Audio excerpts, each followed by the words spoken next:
Dans cette vidéo, on verra une étude de fonction complète avec la fonction que vous pouvez voir à l'écran. On verra premièrement c'est quoi le domaine de la fonction. Ensuite, on va étudier les limites aux bornes de la fonction. On verra quand est-ce qu'elle est continue ou quand est-ce qu'elle ne l'est pas. On verra aussi quand est-ce qu'elle est dérivable. On va aussi calculer sa dérivée du coup. On va aussi étudier le signe de sa dérivée. Et donc pour ça, on va faire un tableau des variations. On va voir aussi s'il n'y a pas une asymptote oblique en y égale à x moins 4. Et on va représenter finalement la fonction sur un graphique. C'est parti. Pour faire le domaine de f de x, soit on a une fraction comme ici, et alors on va regarder la condition d'existence, à savoir on va regarder quand est-ce que le dénominateur est différent de 0, ou bien on a une racine carrée, et alors là, il faut faire d'autres choses, mais là, c'est pas le cas, donc on va faire notre condition d'existence. Comment est-ce qu'on fait une condition d'existence? On prend les dénominateurs et on dit que c'est différent de 0, parce qu'on ne peut pas diviser par 0. Donc c'est parti. X moins 1 différent de 0, ça veut dire que x différent de 1. D'accord, mais là, on n'a pas trouvé le domaine. C'est quoi le domaine? Le domaine, c'est tous les réels sauf cette valeur-là. Donc, tous les réels sauf 1. Comment est-ce qu'on peut écrire ça? On peut l'écrire de deux manières. Soit on écrit que dom f, donc domaine dom f, pour le domaine de f de x, c'est égal à tous les réels sauf la valeur 1. Soit on écrit sous la forme d'union, c'est-à-dire, donc toujours dom f égale, là, on commence de moins l'infini. Pourquoi? Parce qu'on prend tous les réels, donc on prend à partir de moins l'infini. On va jusque 1, on ne le prend pas, union, on recommence à 1 qu'on ne prend pas, et on va jusque plus l'infini. Donc comme ça, on voit bien qu'on commence de moins l'infini, on va jusque plus l'infini, mais on ne prend pas 1. Donc en fait, si on devait regarder sur une droite, ça serait comme ça. Donc si on devait regarder sur une droite, ce serait comme ça, c'est-à-dire que tout serait en vert, sauf le chiffre 1. Et donc, ça veut dire qu'on commence bien de moins l'infini jusque plus l'infini, mais on ne prend pas le point rouge, c'est-à-dire le point 1, comme je l'ai marqué sur mon dom f avec les unions. Maintenant, on veut calculer les limites aux bornes de la fonction. Alors déjà, quelles sont les bornes de la fonction? Si on regarde notre deuxième domaine, c'est-à-dire avec les unions, là c'est plus évident, c'est-à-dire qu'il y a la borne inférieure, la borne tout à gauche, c'est-à-dire moins l'infini, puis on s'arrête à 1, et puis on va jusque plus l'infini. Donc ce sont ça les bornes. Attention parce que quand on regarde la première définition du domaine de f, on ne se rend pas compte, enfin c'est moins évident qu'il y a les bornes en moins l'infini et en plus l'infini. Donc il ne faut pas l'oublier. Ici on a une limite quand x tend vers moins l'infini de notre fonction, que j'ai réécrite, et notre fonction c'est une fraction avec des polynômes au-dessus et en dessous. Et alors quand c'est ainsi, et qu'on a une limite en l'infini, c'est bien le cas ici, on peut prendre les coefficients les plus élevés au-dessus et en dessous. Donc c'est ce que je fais tout de suite. Une fois que j'ai fait ça, je peux simplifier notre x carré avec notre x. Il nous reste que la limite quand x tend vers moins l'infini de x. Alors maintenant, on peut remplacer par moins l'infini, et donc maintenant on peut calculer notre limite, c'est-à-dire qu'on va remplacer x par moins l'infini, et ça va donner simplement moins l'infini. On a notre première valeur de limite. On va faire pareil pour la limite quand x tend vers plus l'infini, c'est parti. Alors ici en fait ça va être exactement la même chose, donc j'ai pas réécrit les calculs. On obtient la limite quand x tend vers plus l'infini de x, on remplace x par plus l'infini, on obtient plus l'infini. Donc on a trouvé nos deux limites. On va chercher la troisième maintenant, c'est-à-dire quand x égale à 1. C'est parti. Pour calculer la limite, il suffit de remplacer x par 1, c'est ce que j'ai fait. On obtient 3 sur 0. Bon, malheureusement, on ne peut pas diviser par 0, mais ça, c'est notre condition d'existence, justement. Et on sait que quand on divise un réel par 0, on obtient plus ou moins l'infini. Et pour savoir si c'est lequel, on doit étudier le signe du dénominateur. Donc c'est ce qu'on va faire tout de suite. Donc comme je l'ai dit, on veut étudier le signe du dénominateur. Pourquoi? Parce qu'en fait le numérateur, on sait déjà que ça vaut 3 quand x tend vers 1. Donc on n'a pas besoin d'étudier son signe, on sait déjà que c'est positif. Par contre le dénominateur, c'est 0, on ne sait pas si c'est plus 0 ou moins 0. Donc ce qu'on fait, c'est qu'on note le dénominateur en bas, dans notre tableau. Ensuite, on va marquer la valeur qui annule notre dénominateur, c'est-à-dire 1. On va marquer un 0 en dessous parce qu'elle l'annule. Et après, on doit marquer plus ou moins. Pour faire ça, ma technique à moi, c'est de placer le 0 sur la ligne des x. Bon, bien sûr, la ligne des x, en fait, c'est celle-ci. C'est comme si on avait nos x là. Donc, si je veux placer mon 0 sur la ligne des x, le 0, c'est avant 1, parce que c'est plus petit que 1. Donc, je peux le mettre ici, par exemple. Une fois que j'ai fait ça, je peux remplacer 0, mon x par 0 dans mon dénominateur. C'est-à-dire mon dénominateur qui est, je le rappelle, celui-ci, x moins 1. Quand je remplace x par 0, j'obtiens 0 moins 1. Donc moins 1 et moins 1, c'est négatif. Ça veut dire qu'en dessous de mon 0, je peux mettre un moins. Et vu que je peux faire ça, ça veut dire que de l'autre côté de mon 0, je vais avoir un plus. Et ça, c'est valable parce qu'on a x moins 1 sur notre dénominateur. C'est-à-dire qu'on a une expression du degré numéro 1. C'est-à-dire qu'on n'a pas de x carré, on n'a pas de x cube, on n'a que du x. Vu qu'on a deux signes différents, ça veut dire que la limite quand x tend vers 1, en fait, elle n'existe pas. Ce qu'il faut faire, c'est qu'il faut regarder la limite à gauche et la limite à droite. C'est ce qu'on va faire tout de suite. Bon, dans les deux cas, on va reobtenir 3 sur 0, mais maintenant il faut savoir si c'est sur 0 plus ou sur 0 moins. Donc si on commence par la limite à gauche, c'est-à-dire que la limite quand x tend vers 1 moins, on doit venir de la gauche de notre 1, et donc on voit qu'on est sur le moins. Ça veut dire que ici notre 0, ce sera du 0 moins. Voilà. Et donc si c'est 0 moins, ça veut dire qu'on a du réel positif au-dessus, 3 c'est positif, sur du négatif en dessous, ça vaut du négatif, c'est-à-dire moins l'infini. Je fais exactement la même chose pour la droite, je viens de la droite, je m'arrête à la valeur qu'il faut, c'est-à-dire 1. Ensuite, on voit que je passe sur du plus, ça veut dire que mon 0 en dessous, ça va être 0 plus. Et donc cette fois-ci, on a du positif sur du positif, ça devient du positif, donc plus l'infini. Et quand on a une limite, quand x tend vers un réel, c'est bien le cas ici, hein. Quand x tend vers 1, c'est bien un réel, ici aussi, qui vaut dans les deux cas plus l'infini ou moins l'infini, n'importe, ça veut dire qu'on a une asymptote verticale. Et quelle est l'équation de cette asymptote verticale? Je vais noter ici, AV, asymptote verticale. Bah, ce sera x égale quelque chose. Pourquoi? Vu qu'elle est verticale, bah, c'est en x. De toute façon, on peut le voir, c'est quand x tend vers 1. Okay. Et la valeur, bah, justement, ça va être 1. Pourquoi? Bah parce que quand on regarde quand x vaut 1, bah on obtient plus ou moins l'infini. Donc en fait, on n'obtient pas de valeur précise. Maintenant, on veut étudier la continuité de notre fonction. Et pour ça, ce qu'il faut faire, c'est regarder dans les points qui sont bizarres, qui sont anormaux. C'est-à-dire, par exemple ici, quand x vaut 1. Pourquoi? Parce que c'est notre condition d'existence. Donc c'est ce qu'on va regarder. Je rappelle juste par rapport à ce qu'on a calculé juste avant, mais en fait, on a trouvé la limite quand x tend vers 1 à gauche et à droite, et on a vu que c'était différent. Et ça, je l'ai dit, ça veut dire que la limite quand x tend vers 1 normal, eh ben en fait, elle n'existe pas. Parce que quand le truc à gauche et à droite, c'est pas la même chose, ça veut dire que le truc au milieu, elle n'existe pas. Donc la limite de quand x tend vers 1 de f de x n'existe pas. En fait, c'est logique, vu qu'on a une asymptote verticale, on sait que la fonction ne va jamais passer par là. Et donc, si la fonction ne passe jamais par là, bah, on sait qu'elle n'est pas continue. On sait qu'à un moment, bah, on devra soulever notre bic pour passer à l'autre côté de la barre, de notre asymptote verticale. Et donc, ça veut dire quoi par rapport à la continuité? Ça veut dire que notre fonction, qui je le rappelle est celle-ci, elle est continue partout sauf en x égale à 1. Donc, en fait, elle est continue partout sur son domaine. Donc, je vais écrire ça comme ça. Alors, continue sur R sauf 1. Elle continue partout sauf en 1. Ici, vu qu'on a une fonction f de x qui n'est simplement que des polynômes, c'est-à-dire qu'on a un polynôme au-dessus et un polynôme en dessous, ben, ça va être dérivable sur son domaine de définition.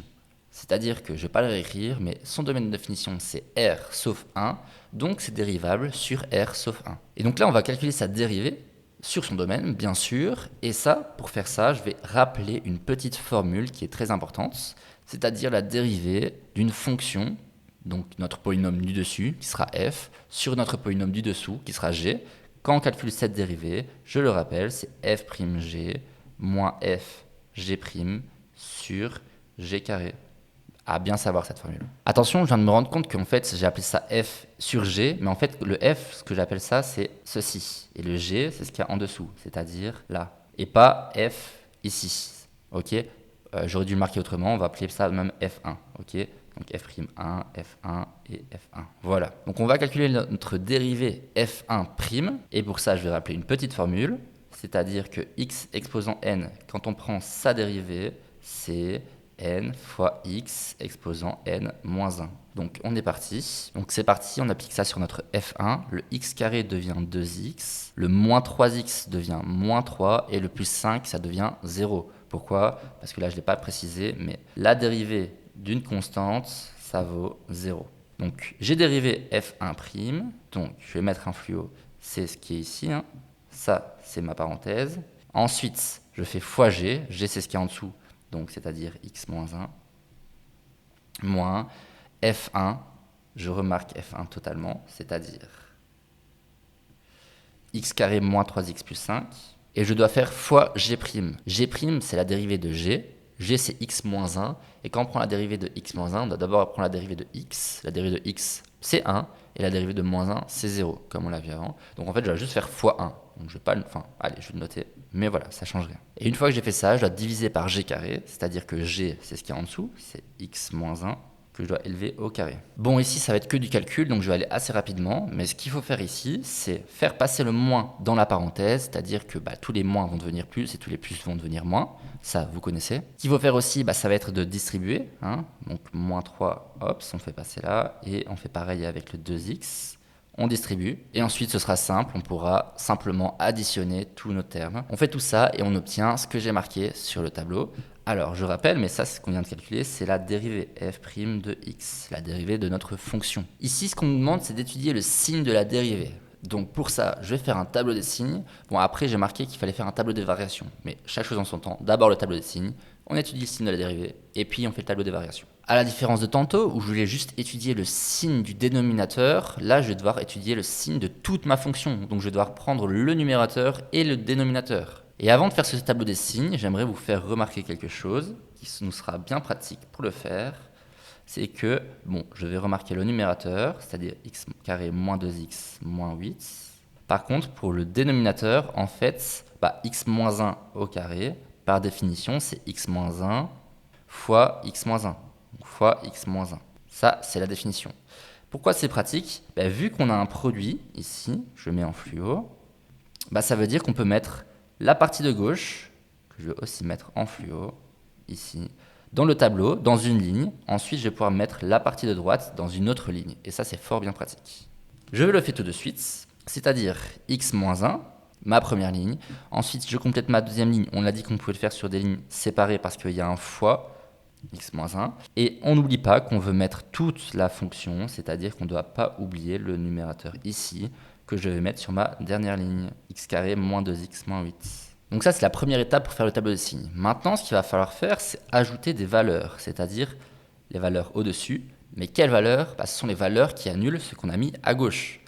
On sait déjà que la valeur qui annule x moins 1, on l'a calculé tantôt, c'était 1. Bon, le problème, c'est qu'on ne sait pas trop où on va devoir la mettre. Donc je vais juste le marquer ici, x différent de 1.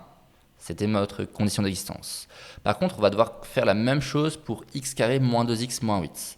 Et donc pour faire ça, on va devoir calculer quand est-ce que ça vaut quand est-ce que c'est égal à 0, c'est-à-dire quand est-ce que x carré moins 2x moins 8 égale à 0. Et là, on retombe sur une équation du second degré où on peut calculer le delta. Donc ça, je sais très bien que vous avez l'habitude. Je ne vais pas commencer à le faire avec vous. Donc on calcule le delta. Donc vous connaissez, b carré moins 4ac. On calcule ensuite x1, x2, ops, moins b plus ou moins racine de delta sur 2a.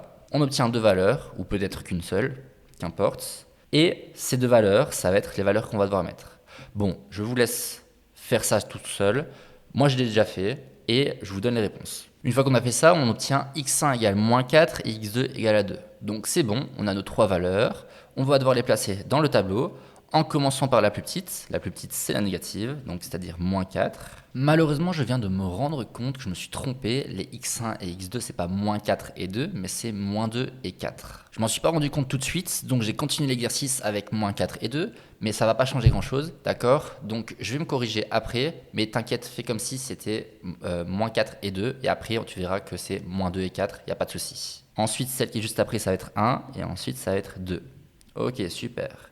Maintenant qu'on a fait ça, on doit mettre des zéros en dessous des chiffres sur les lignes qui correspondent, qui sont les bonnes, c'est-à-dire sur les lignes pour lesquelles les chiffres vont annuler le dénominateur, c'est-à-dire maintenant on doit mettre les zéros en dessous des chiffres, et pour ça il faut voir quelle ligne est-ce qu'ils annulent. Quand on voit x-1, on sait que c'est le 1 qui annule cette expression, donc on va devoir mettre un 0 en dessous du 1.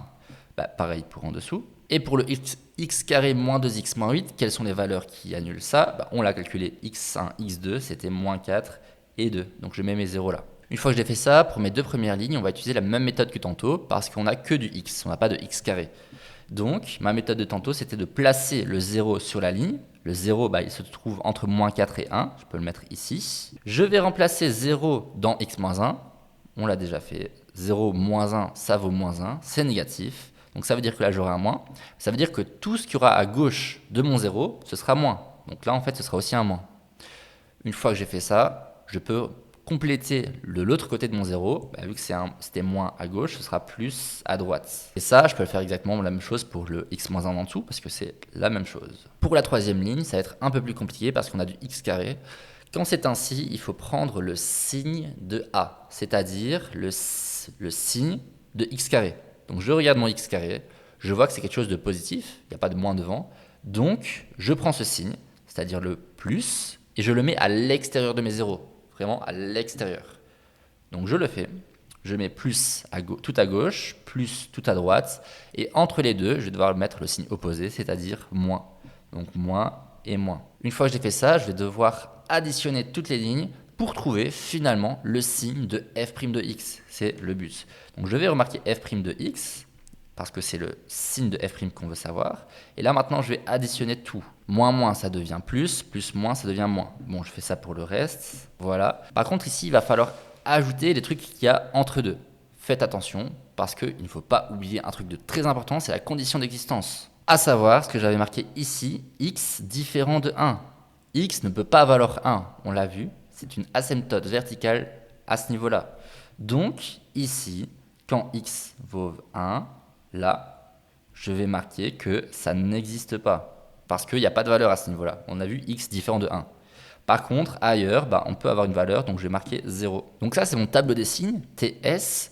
Mais alors, je vais juste rajouter une ligne tout en dessous pour que ça devienne un tableau des variations, TV. Qu'est-ce qu'un tableau des variations? C'est quand on étudie la variation. La variation de quoi? De notre fonction f de x, pas de la dérivée. La dérivée, c'est ce qui va nous permettre de savoir justement les variations. Donc, vu que je veux calculer les variations de f de x, je vais marquer f de x. Et ce sera ma dernière ligne. La première chose qui est assez facile à faire, c'est de mettre du coup les fameuses variations. Qu'est-ce qu'on entend par variation? Ça veut dire juste, est-ce que ça monte ou est-ce que ça descend? La seule chose qu'il faut retenir, c'est que quand c'est positif, donc quand la dérivée de notre fonction est positive, ça veut dire que ça monte. Donc là, on a du plus ici, donc ça veut dire que ça monte. On a du plus aussi là-bas, donc ça veut dire que ça monte. Par contre, quand on a du moins, ça veut dire que ça descend. Ensuite, on va comme compléter avec les valeurs, parce qu'en fait, c'est pas parce que la dérivée vaut 0 c'est-à-dire f', que notre fonction vaut aussi 0. C'est-à-dire que ici, en dessous, je dois remarquer une certaine valeur. La question, c'est quelle valeur? On va regarder notre chiffre qu'on avait de base, c'est-à-dire moins 4. Je vais l'entourer en bleu ici, tout en haut. Et on va le remettre, donc ça c'est notre x, je rappelle ça c'est notre ligne des x, c'est notre x qu'on va remettre dans notre fonction pour trouver la valeur qu'on doit mettre tout en bas, que je vais aussi mettre en bleu, ici. Donc je le fais, je calcule f de moins 4, donc en fait je me suis trompé, c'est pas moins 4 et 2, c'est moins 2 et 4, donc là ça va pas être moins 4, mais ça va être moins 2. Et là-bas, ça va être 4. Et donc, la première valeur que je dois calculer, c'est pas f de moins 4, mais c'est f de moins 2. Je calcule ça à la calculatrice. Comment est-ce que je fais? Je remplace mon x par moins 2. Ça fait moins 2 au carré, moins 3 fois moins 2, plus 5 sur moins 2, moins 1. On calcule ça et on obtient moins 5. Ça veut dire que notre valeur ici, quand f de x... Donc, quand x vaut moins 2, la valeur qui est tout au-dessus, ça veut dire que f de x vaut moins 5. C'est ce qu'on vient de calculer. Je vais le marquer ici en noir. Moins 5. On va faire pareil, non pas pour la valeur de 0, parce que ça, c'était juste pour compléter notre tableau, mais pour la valeur de 1. Sauf que la valeur de 1, on sait que c'est une asymptote verticale. Donc, je vais tracer mon asymptote verticale comme ça. C'est pour le représenter. On l'a calculé avant. Donc, asymptote verticale, je vais même marquer l'équation, c'est-à-dire x égale à 1. Ensuite, je vais faire pareil par contre pour mon 4 cette fois-ci. Donc je vais calculer f de 4. Je fais la même chose. Donc f de 4. Je remplace donc mon x dans f de x par 4. Donc 4 au carré moins 3 fois 4 plus 5 sur 4 moins 1. Ce qui nous donne 3. la valeur que je peux venir compléter. Donc notre 4, il est tout en dessus. Hein. Donc si je viens le compléter, ça doit être ici, c'est-à-dire ici. Donc 3. Et alors en fait, je vais juste suivre mes flèches et donc je vais le marquer au bout de ma flèche. Et alors j'aimerais bien lire ce petit tableau des variations avec vous pour que vous compreniez bien ce que ça veut dire. Ça veut dire que quand on vient de tout à gauche, donc c'est-à-dire ici, je vais le marquer de moins l'infini, je commence tout à gauche en moins l'infini, qu'est-ce qu'on voit? On voit qu'on a une flèche qui monte, ça veut dire que ça vient d'en bas, on fait que monter, on monte jusqu'à un moment où on a x égale à moins 5, et à ce moment-là, on va descendre, on descend, et en fait, on va faire que descendre, tout le temps, et on va jamais s'arrêter. Pourquoi? Parce qu'il y a une asymptote verticale ici, c'est-à-dire qu'en fait, on a une ligne rouge ici, pour laquelle on va jamais passer, puis on va revenir à droite de notre ligne rouge. Où est-ce qu'on va situer? Tout en haut, très haut, parce qu'on va faire que descendre. On va descendre jusqu'à la valeur de x égale à 3. Et à ce moment-là, on va faire que remonter. Et on va remonter jusque où? Jusque plus l'infini. Tout à droite, on sera tout en haut. Voilà, c'est ça le petit tableau de variation. Maintenant, on nous demande s'il n'y a pas une asymptote oblique en y égale x moins 4. Alors, pour savoir ça, ce qu'on va faire, c'est qu'on va calculer la limite quand x tend vers plus ou moins l'infini. C'est toujours comme ça quand on a une asymptote oblique. De quoi? De notre fonction f de x moins notre droite. Donc je vais marquer moins d de x. Alors d de x, c'est ça. Hein. Donc ça, c'est d de x. Juste la droite. Ok. Et en fait, ici, si on trouve qu'on obtient 0, ça veut dire qu'on a bien une asymptote oblique. Si on n'a pas 0, c'est qu'on n'a pas d'asymptote oblique. Ok. Donc, on calcule ça. C'est parti. Alors, je vais réécrire ça. Donc, j'ai réécrit ma fonction, j'ai réécrit ma droite, et maintenant, je dois calculer ça. Comment est-ce que je vais faire? Pour calculer ça, il faut mettre sur le même dénominateur. Donc, je vais mettre x-4 sur x-1. Pour faire ça, je dois faire fois x-1 et sur x-1 au-dessus et en dessous. Donc, ce que je disais, je dois faire fois x-1 sur x-1. Et attention, c'est tout ça que je fais fois x-1 sur x-1, c'est pas juste le 4. Donc c'est parti, comme tantôt on doit distribuer, on fait le moins 4 là, on fait l'autre, c'est-à-dire le x, on va le faire aussi. Ça, vous savez faire, on fait ça en vitesse, ça nous donne ceci, et il faut faire attention, c'est-à-dire que j'ai pas pris le moins qui était devant la parenthèse, donc je l'ai réécrit devant la fraction, et en fait maintenant je vais le faire passer dans la fraction, c'est-à-dire que je vais faire passer en plus, ça veut dire que le x carré va devenir moins, puis là ça devient plus, et là, ça devient moins aussi. Une fois que j'ai fait ça, je peux mettre tout ça sur mon même dénominateur et je peux calculer. Donc on a le x carré moins x carré, ça va partir. On a moins 3x plus x, ça fait moins 2x, plus 4x, ça va nous donner 2x. Et il nous reste plus 5, moins 4, ça veut dire qu'il nous reste plus 1. Comme tantôt, on a ici une limite en plus ou moins l'infini de deux polynômes. Au-dessus et en dessous, ce sont bien des polynômes. Donc ça veut dire que comme tantôt, on peut prendre le coefficient le plus élevé, c'est-à-dire ici c'est juste du x. Donc je le recopie. Une fois que j'ai recopié, on voit directement qu'on peut simplifier le x avec le x. Ça veut dire qu'il nous reste la limite quand x tend vers plus ou moins l'infini de 2.